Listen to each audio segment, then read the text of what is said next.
Прывітанне, паважаныя слухачы і гледачы гэтага стрыму. Пры мікрафоне Еўрарадыё зноў Марыя Вайтовіч. У нас у гасцях гендерная даследчыца Алена Агарэлашева. Вітаю, Лена. Добрый день усім. Хто гатуе ў сям'і Ціханаўскіх, ці была Анжэліка Мельнікава палюбоўніцай?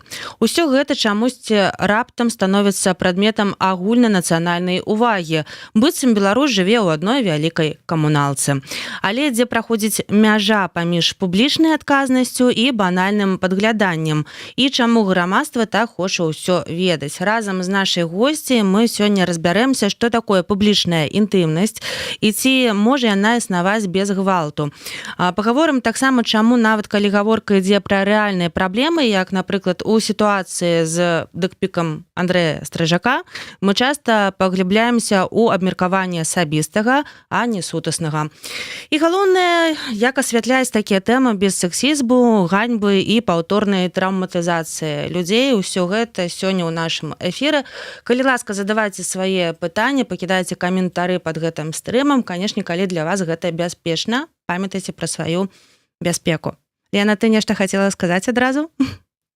Да нет, давайте, напэўна, пачнем з пытанняў і ўжо будзем глядзець, як далей развіваецца дыскусія. Добра, я скажу, што на гэты эфір мы з Аленай дамаўляліся задоўга да ўсплыўшай гісторыі з Андрэем Стрыжаком. Але я думаю, што сёння тэма пра публічнасць, яна не стала менш важнай, але наадварот яна стала яшчэ больш актуальнай. Чаму ў Беларусі публічнасць часта ўспрымаецца як доступ да асабістага? Адкуль такая цікавасць да хто гатуе, з кім спіць і як выглядае? Па-першае, трэба сказаць, што тэмы асабістага, яны цікавяць грамадства, можна сказаць, спрадвеку вякоў. І тут чарговы скандал, калі пра гэта нібыта зноў можна размаўляць, не выстаўляючы сябе нейкім некультурнай нейкай асобай, ён паказвае, насколькі гэта ўсё ж такі грамадству гэтыя тэмы цікавыя. Другая, тут думка мая пра тое, чаму такія рэчы так рэдка ўзнікаюць, ці пра гэта так рэдка кажуць. Я маю на ўвазе ў прынцыпе пра нейкія інтымныя рэчы, часам рэчы звязаныя са стасункамі кагосьці, ці там тэмы, напрыклад, сексу таксама вельмі рэдка ўсплываюць. І мне падаецца, гэта з пэўнага пункту гледжання праблема, таму што яны узнікаюць рэдка, але метка, і заўсёды гэта ідзе ў звязцы з пэўнымі скандаламі, калі пра гэта ўжо нельга не казаць.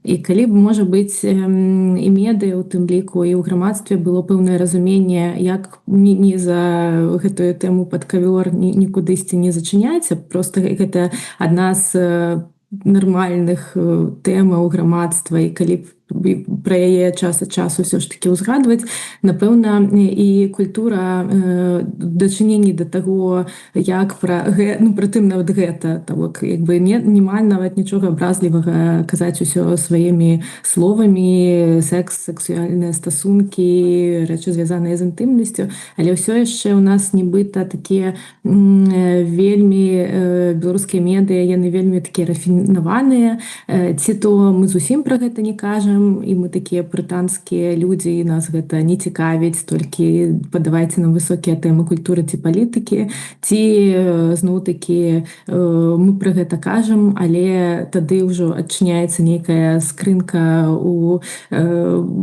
іншы сусвет, дзе можна сабе дазволіць і абражаць, і паліваць гразю ўсіх, хто твоей думцы не адпавядае. Ці дыскусіі на ўзроўні дзіцячага садочка, ці там нейкіх падлеткаў, якія толькі ўступілі ў пубертат, умоўна кажучы, а што ў цябе там у трусах, давайте разам пасмяемся і прыдумаем шуткі на тэму піся-попа, нібыта мы ў дзіцячым садочку, хаця, в прынцыпе, мы ўсе дарослыя людзі. Окей, давай Спынімся на выпадку з ціханаўскімі.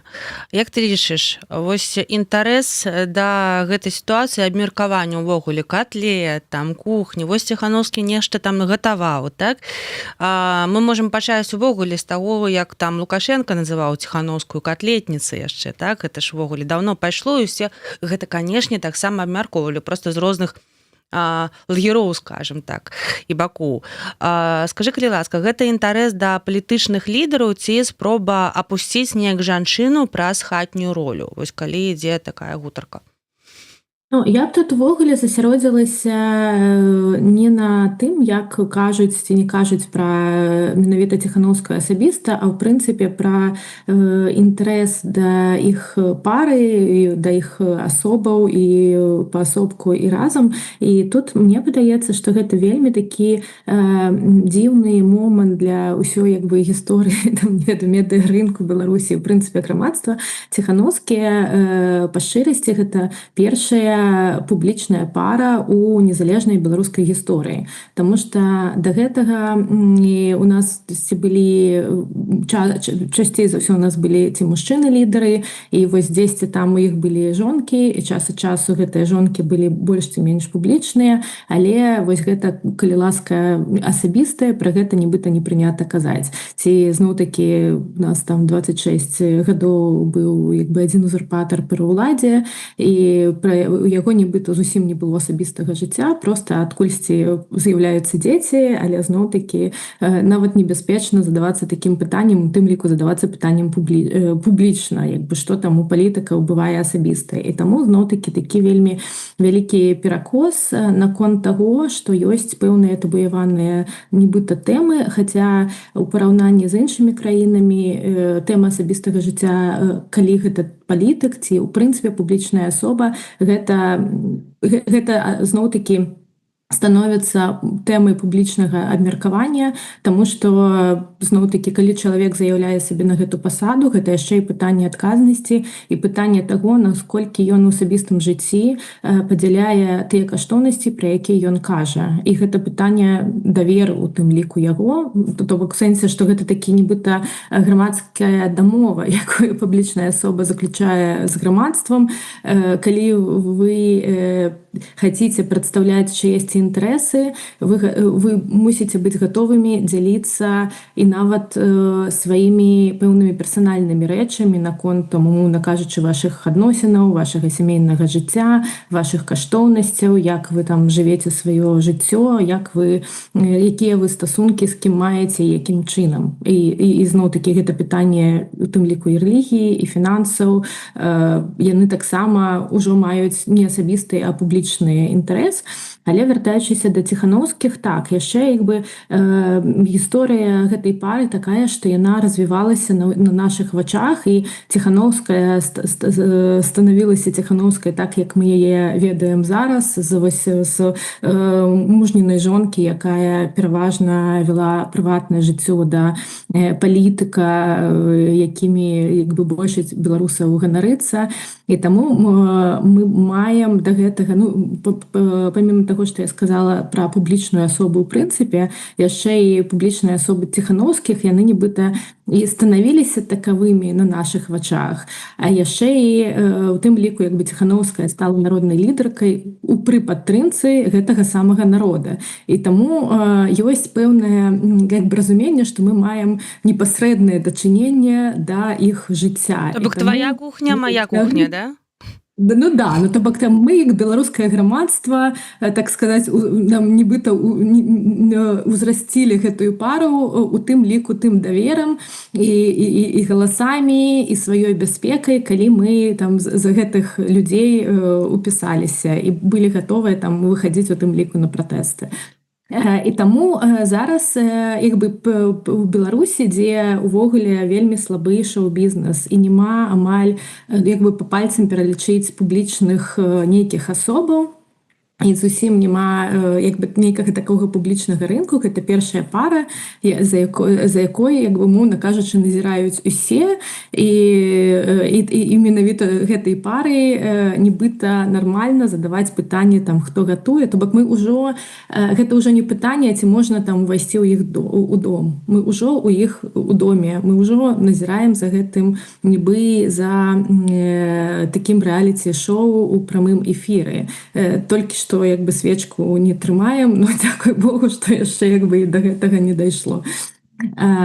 І вось як бы і такое ўражанне, што вось у тым ліку на гэтым гэта такі вельмі кейс патэнцыйна, як і грамадства і медыя можа вучыцца, а што з гэтым рабіць. У тым, што як бы так пэўныя інтымныя пытанні, калі мы кажам пра грамадскіх персон, яны публічныя, але гэта не значыць зноў-такі, што гэтая публічнасць дае права для дыскрымінацыі, абразаў і пэўнага шэймінгу. І гэта ў тым ліку паказвае кейс Ціханаўскіх, калі былі пэўныя а-ля дыскрымінацыйныя жартачкі там пра свету ў бялізне, ці пэўныя там зноў-такі гэта света катлетніца і т.д. Зноў-такі тут як бы была сумесь таго, што мы ўсё ж такі, калі гэта мы жартуем пра жанчыну палітычнага лідара, нібыта гэта нам дае большы дазвол, чым калі мы тое ж самае кажам пра мужчыну, і так ёсць пэўны ў гэтым плане гендерны перакос.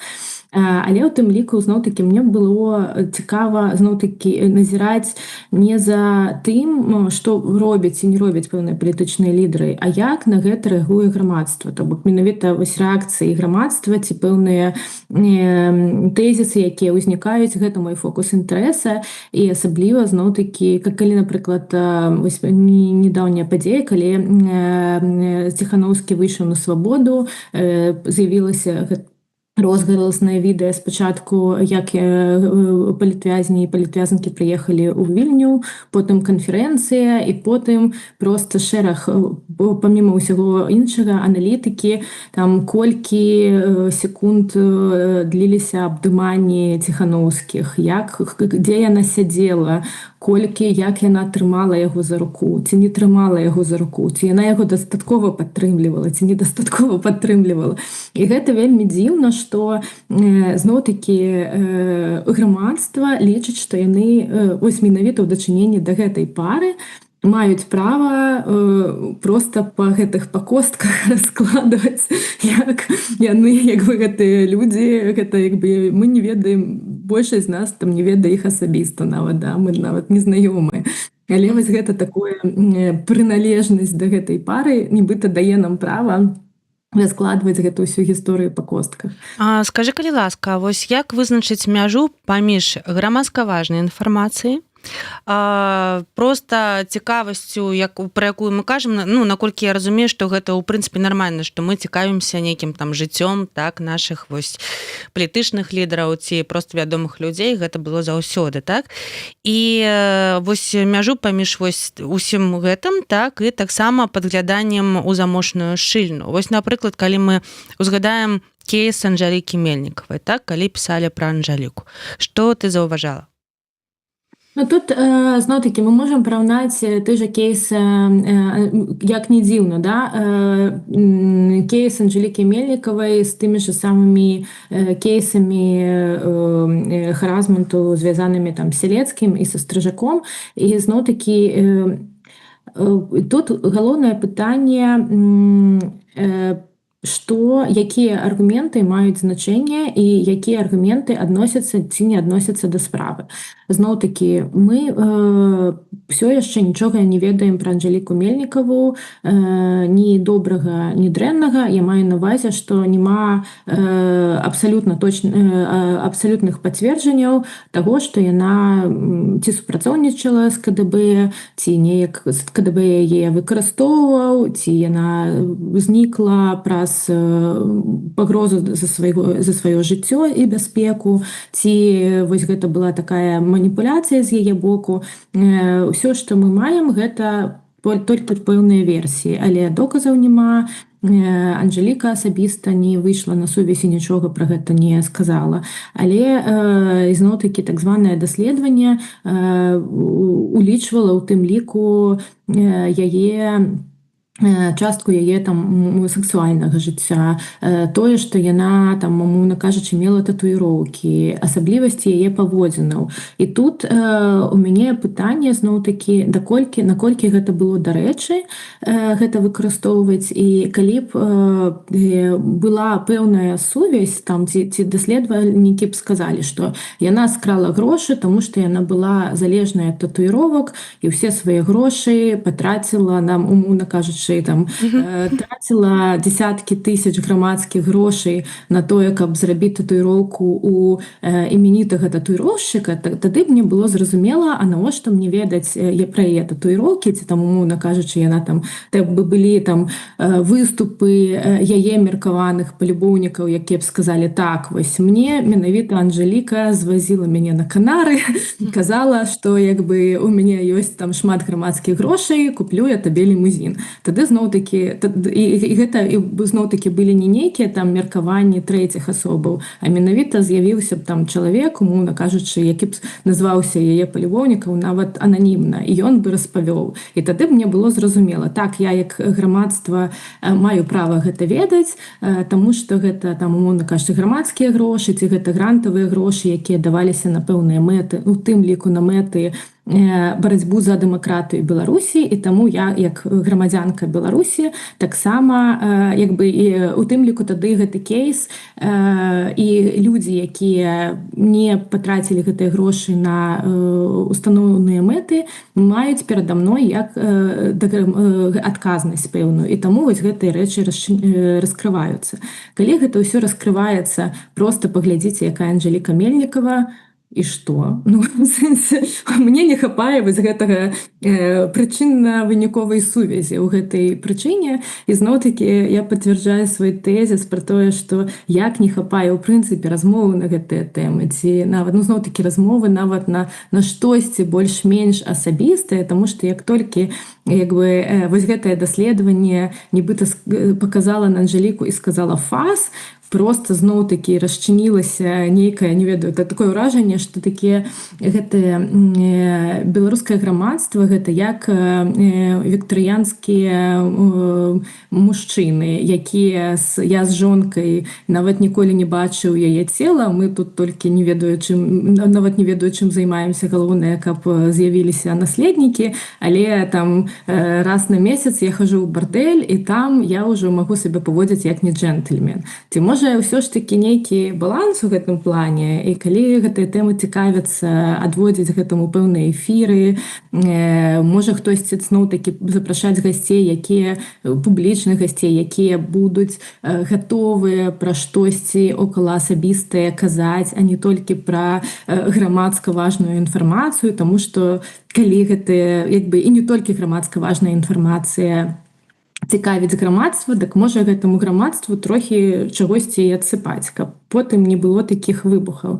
Да, і вяртаючыся да кейсаў там тых же самага харазмента, тут ёсць іншы контраргумент, навошта мы лезем у асабістае жыццё, але зноў-такі, калі гэта асабістае жыццё не касаецца непасрэдна пасад, якія займаюць мужчыны, ці яны робяць пэўныя рэчы толькі як бы як менавіта там Вася Пупкін, то тады гэта пытанне не шырокай беларускай грамадскасці. Зноў-такі, калі ты же самы Селецкі рабіў пэўныя рэчы, якія былі трактаваныя камісіяй ЕГУ як харазмент, ён рабіў гэта ў сценах універсітэта. Мы нічога не ведаем пра яго публічнае інтымнае жыццё, і нават ніхто з медыя не задаваў пытанні пра публічнае жыццё. Мы кажам пра яго як настаўніка,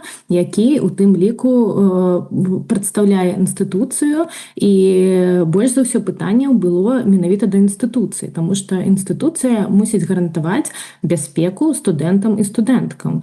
І калі інстытуцыя не спраўляецца з гэтым, пытанне да інстытуцыі, якім чынам будзе гарантаваная гэтая бяспека.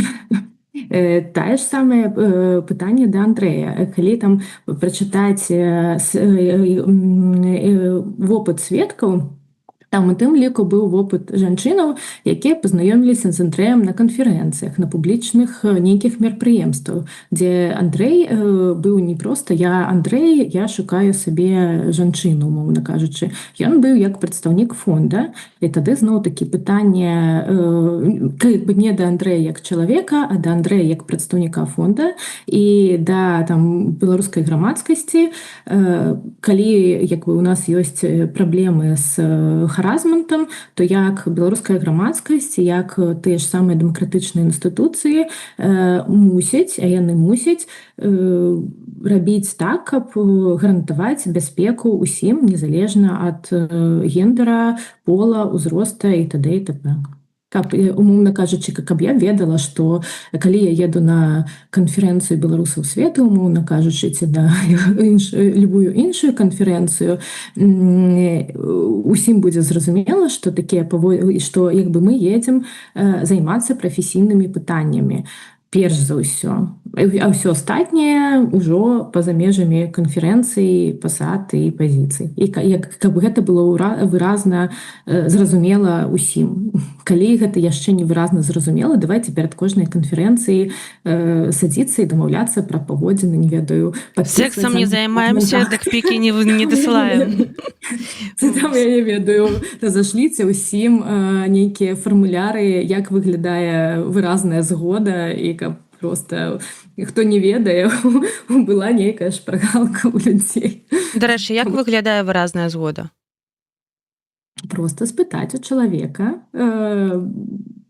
там, умоўна кажучы, я хочу запрасіць цябе на спатканне. І я хочу запрасіць цябе на спатканне, ці давай пойдзем паразмаўляем пра будучыню Беларусі, гэта не тое ж самае. І калі як бы людзі будуць казаць тое, што яны думаюць словамі праз рот, будзе усім нашмат лягчэй. Во. Добра, мы яшчэ вернемся да гэтай тэмы. Я б хацела яшчэ сказаць наконт Анжэлікі Мельнікавай, таго, што мы ўжо трохі абгаварылі. Я заўважыла, што калі абмяркоўвалі яе, такую асобу, так, шмат было вось менавіта каментароў такой асабістай маралі. Вось, і пра татуіроўкі, і што там нейкія яна і там, і сям, магчыма, ну, не буду ўжо гэта ўсё паўтараць, так, там можна гэта ўсё знайсці, так.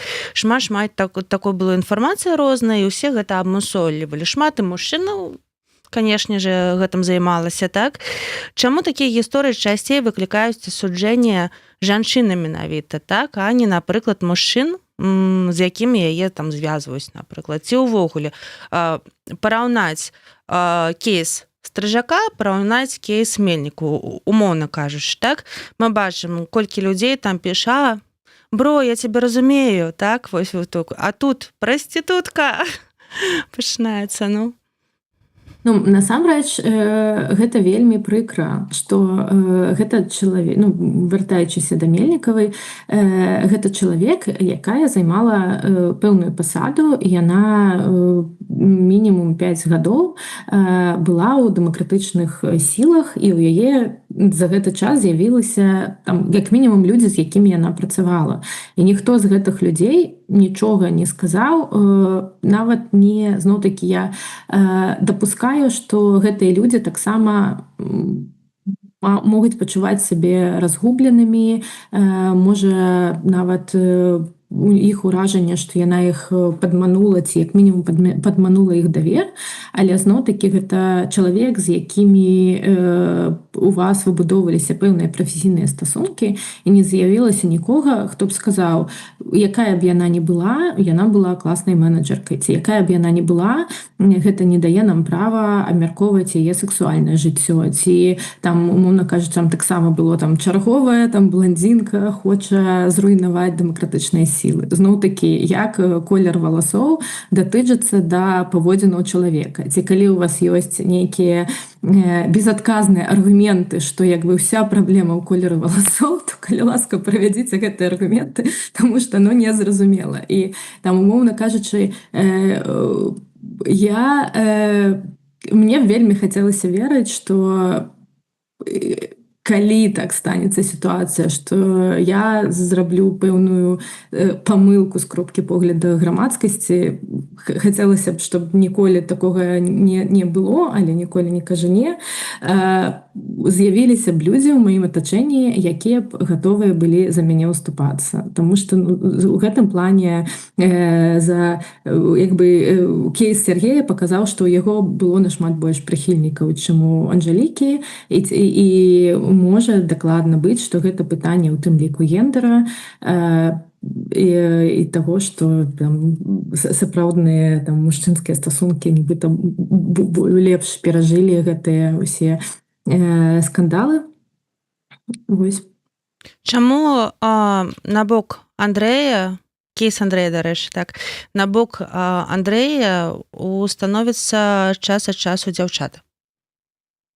Як ты лічыш? Я думаю, што гэта пытанне неразумення, у прынцыпе, грамадствам, наколькі рассылка дзікпікаў гэта насамрэч сексуальны гвалт.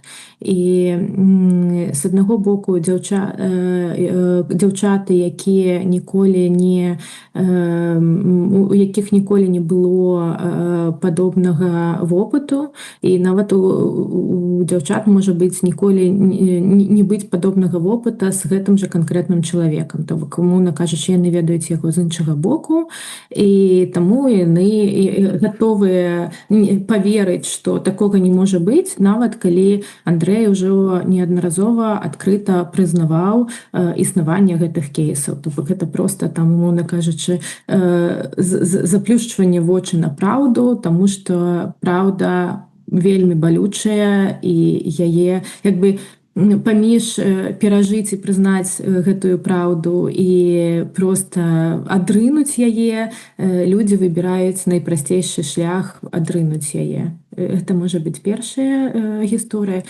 Другая гісторыя — гэта пра унутраны канфлікт, адмаўленне, у прынцыпе, падобнай рэчаіснасці. Таму што гэты кейс, і ўжо, на жаль, гэта не першы і не апошні кейс, і, на жаль, гэтыя кейсы, калі ты жанчына і ўжо не першы год у грамадскім сектары, яны нікога не здзіўляюць. Гэта пытанне таго, што калі жанчыны жадаюць быць у грамадскім сектары ці працаваць у пэўных структурах, гэта яшчэ і пытанне, на жаль, прыстасавацца да гэтых структураў. І нібыта такое памылковае разуменне, што так, усе мужчыны гэта робяць. Ці умоўна кажучы, калі мужчына да цябе заліцаецца, то гэта 100% твая віна, таму што ты ці недастаткова прыгожая, ці дастаткова прыгожая, ці шмат штосьці кажаш, ці наадварот загадкава маўчыш, ці адзенне ў цябе нейкае такое, ці не такое. І можа быць таксама, што ёсць пэўная колькасць жанчынаў, якія жывуць з разуменнем таго, што вось мы неяк прыстасаваліся да гэтай рэчаіснасці і неяк для сябе выбудавалі правілы паводзінаў, што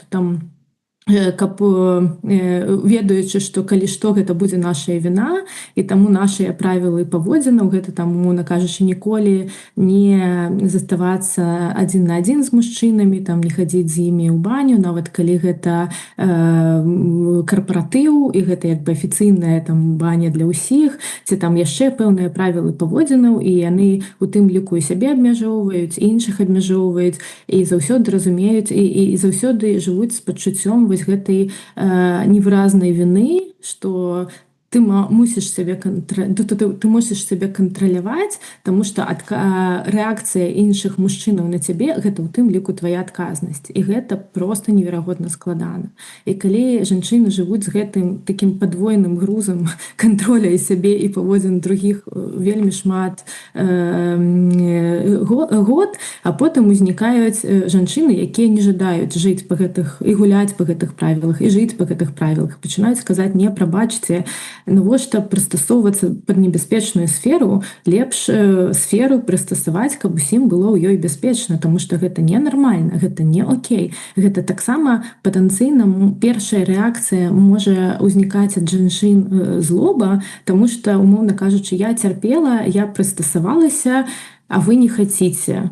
І вельмі складана таксама і да сябе давесці, гэта можа быць глыбокая псіхалагічная праца, давесці, так а навошта я цярпела, а так навошта я прыстасоўвалася, ці там, умоўна кажучы, мы не лічылі, колькі шмат урону беларускія дэмакратычныя сілы, беларускі, ў прынцыпе, грамадскі сектар, колькі урону прыносіць харазмант у гэтай сферы, структурны харазмант у гэтай сферы, праз тое, што таленавітыя журналісткі не ідуць у прафесію, таму што, ведаеце, ёсць пэўныя рэдактары, і пра іх трэба штосьці пэўнае ведаць. Але калі што, гэта будзе твая віна, таму што мы цябе папярэдзілі, што ты мусіш пра гэта ведаць, так?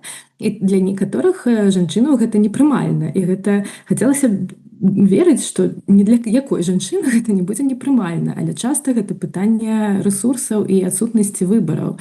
І потым, як адказ на гэта, дакладна ўзнікае злоба, таму што так я ж цярпела ўсё жыццё. А што можна было не цярпець? А ты ўжо не вернеш гэты час. І гэта ўсё роўна траўмаваная псіхіка, калі як бы ты ўвесь час жывеш з аглядкай на тое, што нават адно тваё існаванне можа вызваць не тую рэакцыю, якую ты чакаеш, і гэта будзе ўсё роўна твая віна, як бы ты не паступіла. Але ж зноў-такі гэта дзікія ненармальныя рэчы. Давайце структурна з гэтым штосьці рабіць. Таму што у нас нічога такога няма, у нам нічога такога не трэба, мы ўсе высокія адукаваныя, ці як такое магло здарыцца, ніколі не было. І зноў. Давай уявім такую сітуацыю, што на месцы Андрэя Стрыжака жанчына. Таксама вядомая, таксама, проста Андрэй Стрыжак, толькі жанчына.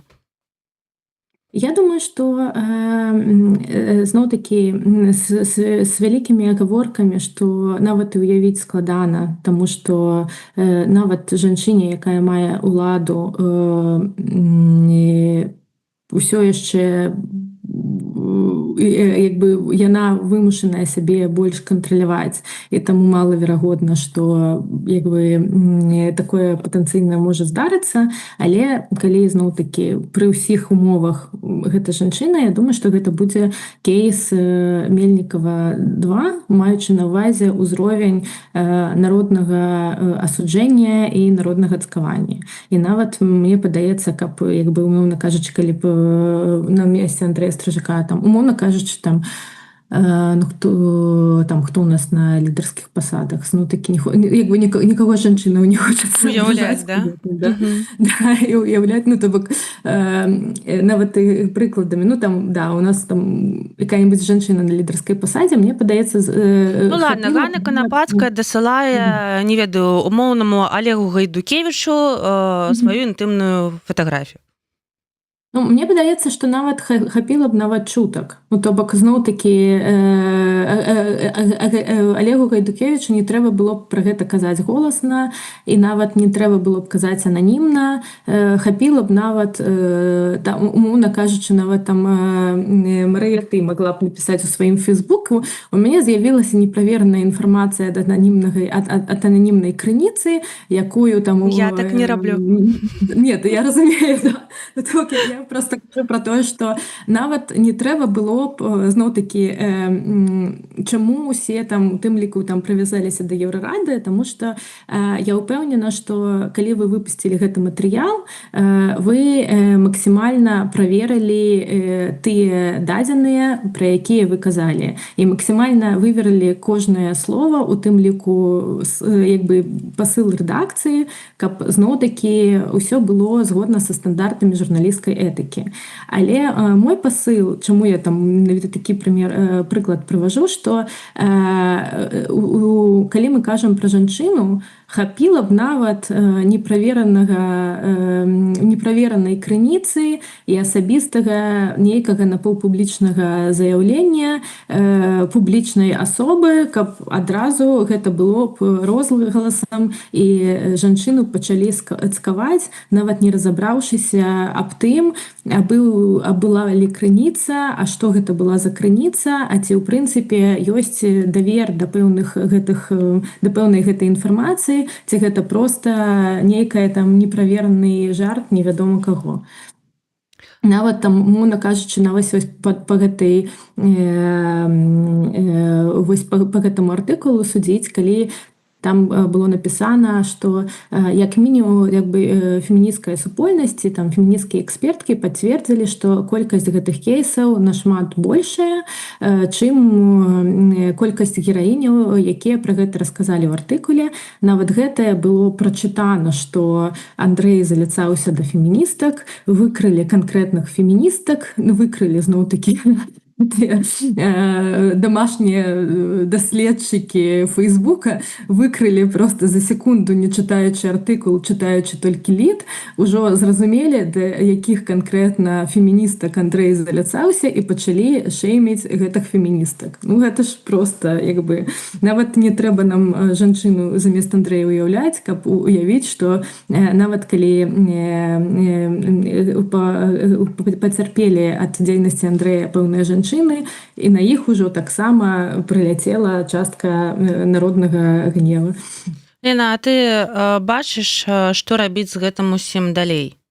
Ну, то бок, я разумею, што ўсім мы сёння таксама размаўлялі ў эфіры з псіхалагіняй, так, на гэтую тэму.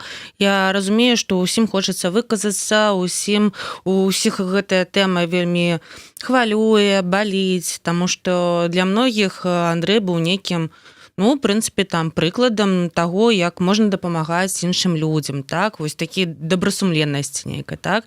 Вось і тут такое, ну, расчараванне, я магу зразумець кожнага чалавека, так, гэта, ну, цяжка. Што рабіць з гэтым усім? Ну, каб ці ты лічыш, што вось яшчэ 3 тыдні будзем усе там, ну, далей там пераліствацца ў Фейсбук на гэтую тэму, што павінна адбыцца? Больш інфармацыі ў топку гэтай інфармацыі будзем пераліствацца, зразумела. Ну, то бок у нас яшчэ як мінімум наперадзе рашэнне камісіі Байсола, якое зараз ідзе, і таму зразумела, што кейс яшчэ будзе разварочвацца. Я б сказала, што варта весці дзейнасці розных напрамках. Па-першае, так, калі людзям ёсць што сказаць, даць пляцоўку, і гэта таксама пытанне і медыа, у тым ліку пляцоўка, каб гэта тэма далей разварочвалася. Але зноў-такі разварочвалася згодна са стандартамі этыкі. Гэта не проста там ты сказаў казёл, я сказаў казёл, ты праў, ты не праў, і вось, ну, такога рода рэчы, а проста разварочваць гэтую тэму з іншых бакоў. Мовна кажучы, зноў-такі, што такое харазмент і чаму гэта там дрэнна для жанчынаў, якія гэта мае наступствы.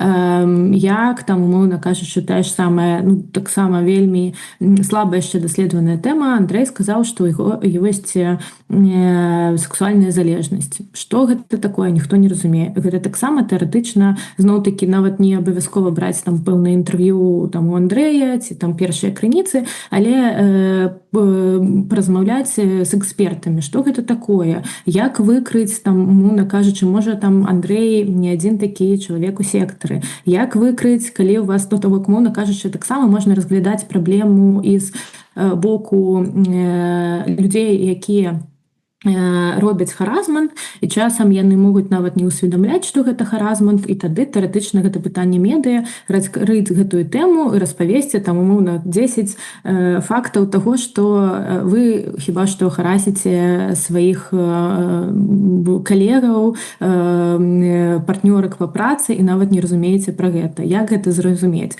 Ці умоўна кажучы, вось гэтае таксама вельмі слізкае пытанне, ці было скарыстанне ўлады, як і я допускаю дапускаю, што тэарэтычна Андрэй мог не заўсёды як мінімум усведамляць, што ён карыстаецца сваёй уладай. Таксама пытанне, якім чынам гэта ўсвядоміць, якія ёсць факты таго, каб зноў-такі на гэтым кейсе усяму грамадству навучыцца, што гэты слон, ён ужо існуе ў комнаце, ён нікуды адсюль не падзенецца, давайте просто навучымся з ім жыць. І самае галоўнае, зноў-такі, гэта пытанне інстытуцый, таму што я не спраста правяла прыклад ЕГУ, ёсць розныя людзі. І зноў-такі пытанне харазменту, гэта пытанне не канкрэтнага чалавека, гэта пытанне інстытуцыі. Пэўныя інстытуцыі надзяляюць людзей уладай. І тады гэта адказнасць інстытуцыі, якіх людзей яны надзяляюць уладай, і што яны гэтай інстытуцыі нібыта гарантуюць іншым людзям, якія працуюць у гэтай інстытуцыі ці супрацоўнічаюць з гэтай інстытуцыяй, таго, што людзі, надзялёныя ўладай, ці людзі, якія прадстаўляюць гэтую інстытуцыю, не будуць выкарыстоўваць гэтую ўладу у сваю асабістую карысць ці каб наносіць шкоду іншым людзям. І тады гэта пытанне зноў-такі, якія ў нас існуюць антихаразмент палітыкі у дэмакратычных сілах, у грамадскіх арганізацыях, у медыярэдакцыях, якім чынам ці праводзяцца трэнінгі на гэтых конт, ці ўсе абазнаныя наконт таго, як сябе паводзіць адно з адным, каб гэта дакладна былі пытанні даверу. І галоўнае, каб жанчыны ў гэтых сферах пачуваліся сябе ў бяспецы, тому што зноў-такі зараз ідзе ўжо другое даследаванне наконт харазмента ў грамадскім сектары, і гэта ўжо другі раунд, менавіта таму што першы раунд, даследаванне першага раунда атрымала вельмі шырокі розгалас, што кажа пра тое, што так, слон у комнаце існуе, ён існуе. Ты распавядаеш яшчэ пра адну нейкую гісторыю, пра яшчэ нейкі кейс? Я распавядаю пра тое, што зараз ідзе прававая ініцыятыва, і Наста Базар зараз робяць даследаванне, прысвечанае праблеме харазмента ў грамадскім сектары. І маючы на ўвазе, што яны ўжо другі раз робяць больш пашыранае даследаванне, кажа пра тое, што ім ёсць што даследаваць. І гэта зноў-такі класна, што такія даследаванні робяцца, і класна пра гэта знаць, але мала пра гэта знаць. І знаць, гэта зноў-такі мэта грамадскіх арганізацый ці феміністак не ў тым, каб паставіць усіх харасераў у адзін радок і выпхнуць іх з сектару, а пра тое, каб структурна разабрацца з гэтай праблемай, і каб зноў-такі былі пэўныя змены, менавіта больш сістэмныя у палітыках арганізацый. Каб, умоўна кажучы, калі я наймалася на працу, я магла гэта зноў-такі была не мая адказнасць, і я не саромілася задаць пытанне, ці ёсць у вас антихаразмент палітыкі, калі умоўна кажучы, я буду пачуваць сябе не ў бяспецы, ці ёсць пэўны механізм дзеяння і пэўныя структуры, з якімі я магу да гэтага прыйсці. Таму што да таго часу, калі гэта будзе асабістая адказнасць жанчыны, мы будзем кожны год губляць вялізную колькасць жанчынаў у сектары, якім будзе папросту небяспечна ў ім працаваць і займацца актывізмам. Згодна. Ці можна, што важней, абараняць рэпутацыю арганізацыі ці стварыць бяспечную прастору для тых, хто сутыкнуўся з харазментам? І ў дадатак да гэтага пытання я ўвогуле я разумею, у прынцыпе, як захавацца байсол. То бок проста пайшло шмат гэтых меркаванняў, што вы робіце, навошта вы пішаце, усё, была арганізацыя, не будзе, ўсё, памрэ. Но мне падаецца, што зноў-такі тое, што робіць зараз байсол, гэта не ілі-ілі, гэта праз барацьбу з харазментам байсол спрабуе захаваць сваю рэпутацыю. І я б сказала, што гэта адзіная магчымая зараз стратэгія для байсола. І я веру, зноў-такі пытанне да байсола, як гэта будзе праходзіць, таму што тое, што яны абвясцілі зараз, што штосьці там праходзіць, але мы не раскажам вам, што там праходзіць, для мяне гэта гучыць як бы добры напрамак, але я не магу даць яму ацэнку, таму што я не ведаю, як ён праходзіць. Там, умоўна кажучы, калі у вас камісія як бы праводзіць даследаванне, камісія, у якой прамы канфлікт інтарэсаў праз тое, што усе чальцы гэтай камісіі дзесяцігоддзямі працавалі з Андрэем і ў іх вялікі крэдыт даверу да Андрэя, то прабачце, якія б гэта не былі класныя людзі, але ў іх канфлікт інтарэсаў. Тады, напэўна, трэба нейкія стороннія людзі, каб разабрацца ў сітуацыі. Тая ж самая сітуацыя, зноў-такі пытанне, там, умоўна кажучы, мы ведаем пра асаблівасці Андрэя толькі з таго, што ён сказаў. Але гэта пытанне, ці ёсць у яго дыягназ, які ў яго дыягназ, якім чынам ён асабіста плануе вырашаць праблему, і згодна з гэтым тады, наколькі маючы гэтую праблему, ён можа працаваць з жанчынамі ў цяжкай сітуацыі, напрыклад. То бок, ізноў-такі гэта пытанне як бы вельмі вялікіх розных фактараў і згодна з тым, якім чынам, якія адказы мы будзем на гэтыя пытанні атрымоўваць, будзе зразумела, і што як бы якім чынам можа далей развівацца актыўнасць і дзейнасць Андрэя ў Байсоле. Зноў-такі гэта пытанне там манапулізацыі арганізацыі адным чалавекам. У нас там нават зараз, што мы бачым, дырэкцыя Байсола адказвае на пытанні, але адказвае нейкая асоба, якая пажадала застацца ананімнай. З аднаго боку, зразумела, што Байсол гэта такая палітычная арганізацыя, і ёсць дакладна там, напэўна, ёсць людзі, якія б не хацелі свяціць сваё імя, у тым ліку перад беларускім рэжымам. Але вы не можаце, ну, як паказвае у тым ліку кейс, калі у вас лідар раўно арганізацыя, і таму загубленая рэпутацыя лідара раўно загубленая рэпутацыя арганізацыі, з чым зараз сутыкнуўся Байсол, кажа пра тое, што, напэўна, арганізацыю мусіць такі прадстаўляць пэўныя публічныя асобы.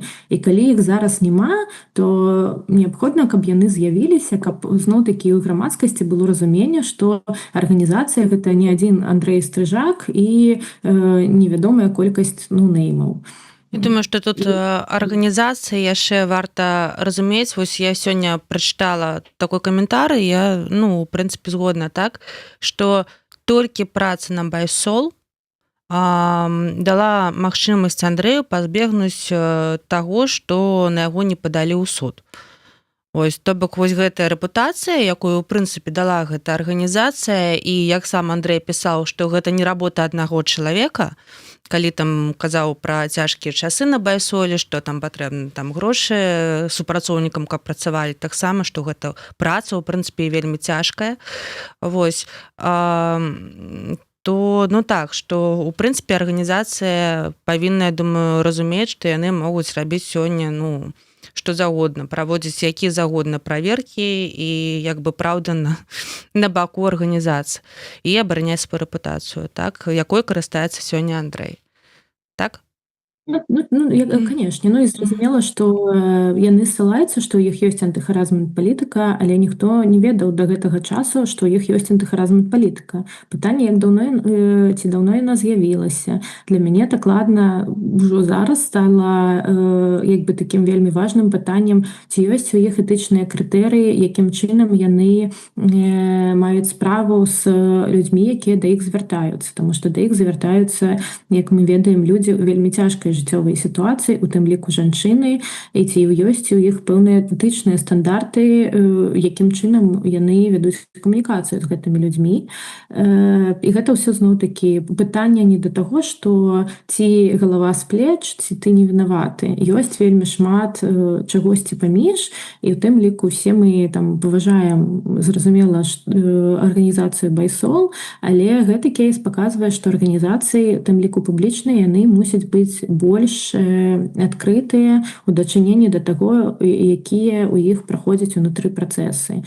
І гэта пытанне ў абедзвюх бакі, калі яны будуць больш адкрытыя, да іх будзе больш даверу і больш лаяльнасці. І дакладна я жадаю арганізацыі байсол. То бок я ўпэўнена ў тым, што арганізацыя байсол прадоўжыць існаваць.